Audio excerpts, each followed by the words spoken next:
It looked just like a person, but a person running on all fours. It was hiding in the tall grass. It was coming right towards me. So I pulled out my keys and put them in my fist, with one of the keys sticking out like a knife. As the creature ran towards me, I tried to time my swing just right. I'm Tom Stewart, and this is My Paranormal Story.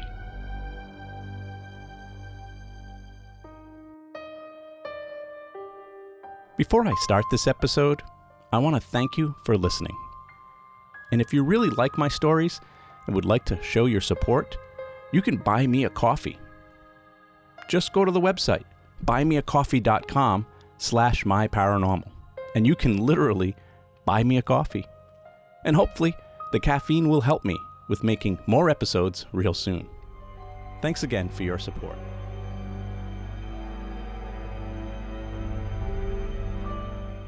Demons. They say that if you study the paranormal field long enough, eventually you're going to find yourself facing a demon. Now, I've heard and seen my fair share of strange and possibly evil entities, but none that I would consider a demon. I'm not even sure I believe in demons. To be honest, I feel like there are too many paranormal investigators today who jump to the conclusion of demon way too quickly. There are even some investigators who go as far as to call themselves demonologists, which worries me because, in many cases, there may be a lot more going on than just the paranormal. It could very likely be a case of medical or psychological issues, and jumping to the conclusion of demon without considering that is dangerous. It might seem like more of a thrill to call things demons when you don't understand them, but it's probably just a result of mainstream media. Just about every other horror movie these days has a demon in it, and a demonologist or a priest who's an expert at dealing with them. And it's not just in the movies. There's a long history of demons existing that goes back thousands of years, and it's believed by many different cultures and religions. Christians, Muslims, even Buddhists believe in some form or another of demons. Voodoo, Santeria, cults, of course Satanism, they all prescribe to the belief of demons. Now, when I think of demons, I think of angry horned beasts from hell who have come up to our dimension to terrorize us or convince us to sin. But there's actually many different interpretations of what a demon is. For some, it's a fallen angel. For others, it's an evil creature or a familiar, or an elemental. Some people believe evil spirits and ghosts can be demons. I guess we just really don't know. And if I ever really did face a demon, I wouldn't know what to do. I'm not a religious person, and I wouldn't know any prayers or symbols to use to protect myself from the demon. To be honest, I know more about what to do if I was to face a vampire than I do a demon. But that's not to say that I've never investigated demonic cases before.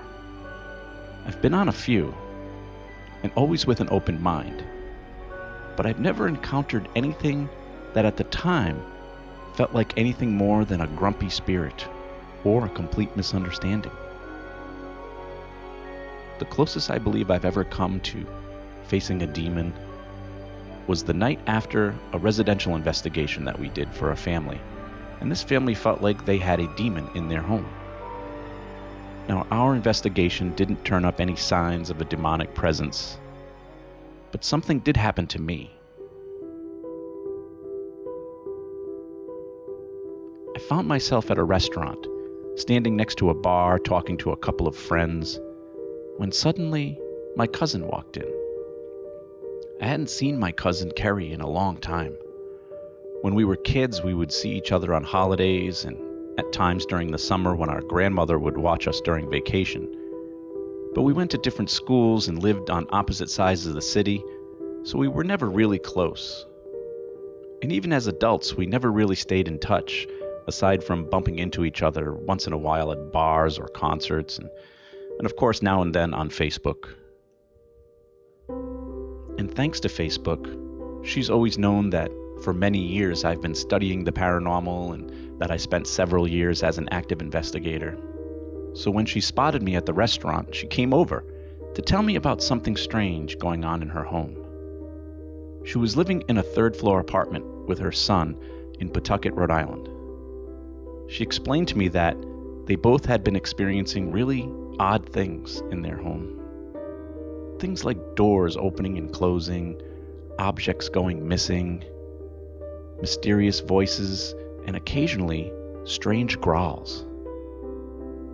Both her and her son would sometimes wake up to find scratches on their arms and their back. She was 100% sure that it was a demon terrorizing them.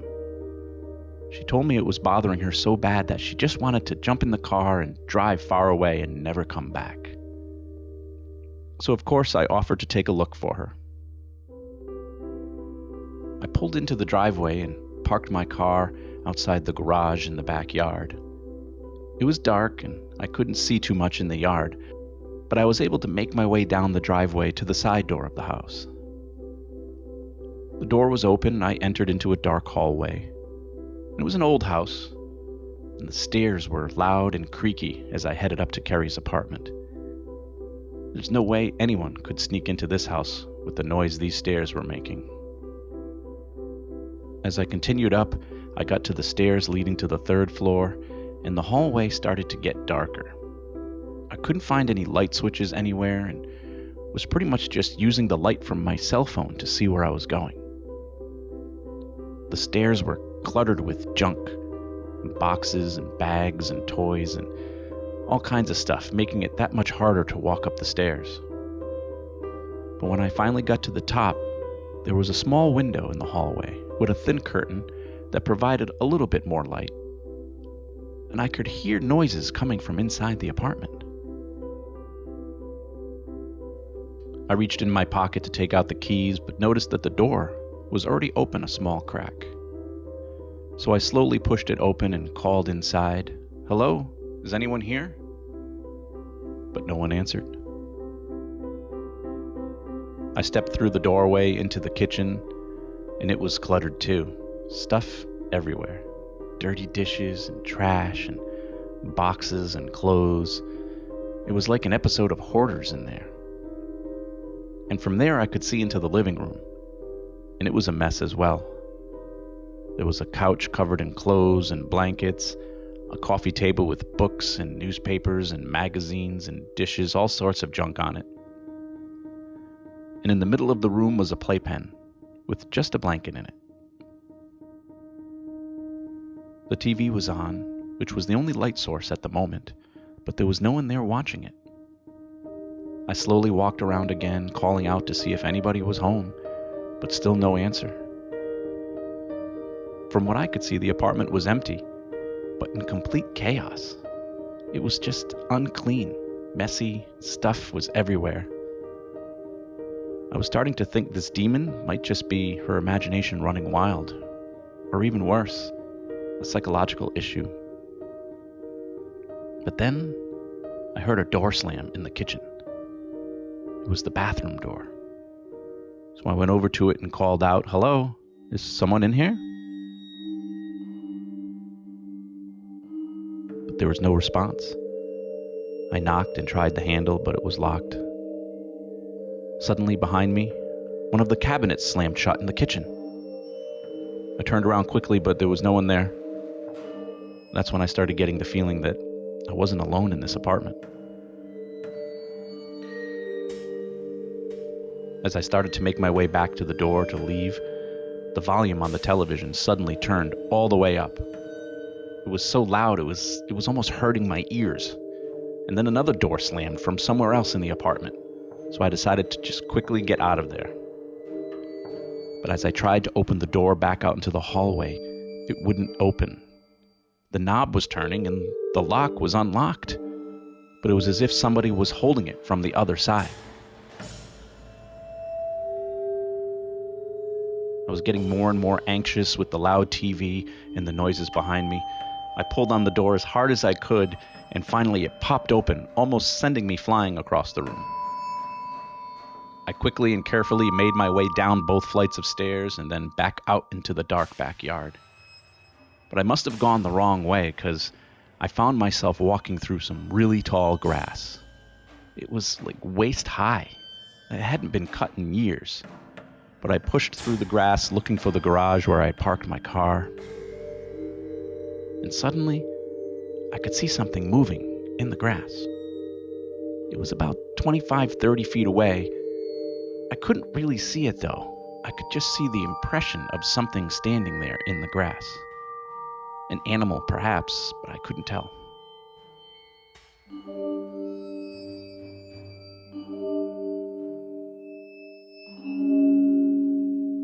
And suddenly it came running towards me. And I quickly moved out of the way as whatever it was ran right by me. But it was all a blur. And in the dark, in the grass, I couldn't really tell what it was. It almost looked like a person, but it was running on all fours like an animal. I turned around to see where it went, and I could see the impression of where it was standing in the grass at the edge of the yard. Then suddenly it said something to me. It spoke, but not in a language I understood. It sounded like Latin or something ancient, and it was definitely angry. I reached into my pocket and took out the keys and made a fist with one of the keys sticking out between my fingers like a knife. And just as I was ready to start walking towards my car again, the creature came running at me. The grass was being pressed down along its path right towards me. There was no sidestepping it this time. So I tried to time my swing just right to punch it with the key. And that's when I woke up. At home, in my own bed. It had all been an elaborate dream. But something still wasn't right. I opened my eyes and everything in my room looked different. My alarm clock, which is usually the only thing I can see in the dark, was on the right side of the room, but it's supposed to be on my left. When I tried to get up, I almost fell off the bed. It was as if I didn't know where I was. And that's when I realized that I had completely turned myself sideways in my bed while sleeping. My heart was pounding. I never have nightmares like that, ever. It felt like it had been so real. So I decided to get up and go to the kitchen to get a drink, and I ended up stepping on something sharp on my bedroom floor. I turned on the light to look down to see what it was, and it was my keys. The keys that I always keep hanging on the hook near my front door. To this day, I can't explain that dream or what happened. Was this a demon's way of letting me know they're real? Or was it just my mind being overactive after an investigation?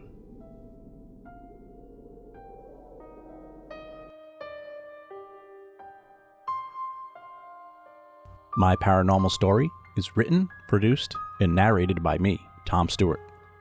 Music from this episode courtesy of Kevin MacLeod at Incompetech.com. If you enjoy my stories and would like to support the podcast, you can go to buymeacoffee.com/myparanormal or just click on the donate button on my website at myparanormalstory.com. I also have t-shirts and coffee mugs for sale. Unfortunately, podcasts cost money and your support helps me keep this podcast running. So thank you for your support. Please don't forget to subscribe so you'll know when I've added new episodes, and feel free to follow me on Facebook and Instagram. Just search for My Paranormal Story. If you have a podcast and you'd like to have me as a guest, or if you would like to ask me a question or tell me your paranormal story, you can email me at myparanormalstorypodcast@gmail.com. Thanks for listening. I'm Tom Stewart, and this is My Paranormal Story.